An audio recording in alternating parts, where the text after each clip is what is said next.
affordable. Over the last year, the price of food in the UK has gone up by 19%. And if we look back to the start of 2021, food prices in the UK have increased 27% since then, and in the Eurozone, they've increased by 25% over the same period. I asked Michael Saunders what was behind the rising price of food in the UK. It's mostly, in fact, I think largely, overwhelmingly, the result of strong increases in the costs of producing food. So that's agricultural commodities, for example, grains and cereals, and also energy. A lot of food production is very energy intensive, and so people will have seen their household gas and electricity bills go up. The same thing applies to food producers.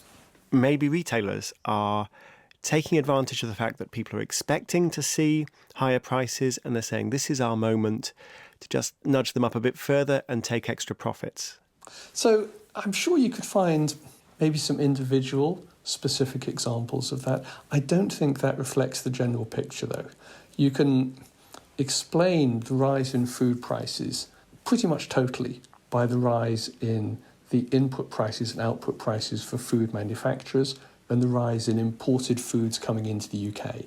There doesn't seem to be any extra effect from food retailers' margins in the UK. It's just a cost story. And is there any indication that that strong food price inflation that you mentioned might slow down?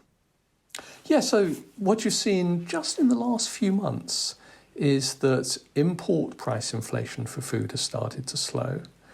Output price inflation, in other words, the inflation rate for manufactured foods made in the UK, has also started to slow a bit. So we're still in the period in which costs have slowed a bit, but we haven't yet seen the effect on consumer food prices. Consumer food prices usually respond to those cost pressures with a lag. But I would expect that we will see it in the next quarter or two, perhaps even in the next month or two. And, well, it'd be nice to see lower inflation. Even nicer would be to see food prices fall. We have seen some energy prices fall. Any chance that food prices themselves might reverse some of this inflation? No sign of that yet so far. Cost growth has slowed, but costs are still going up. So that would be consistent with consumer food price inflation slowing, but it would still be positive. And look, if consumer food prices go from rising 19% per year, as they are at the moment, to, let us say, 5% per year, consumers will probably still feel worse off. Food prices will still be going up, and they will be considerably higher, the level of food prices, than they were a couple of years ago. Let's turn for a minute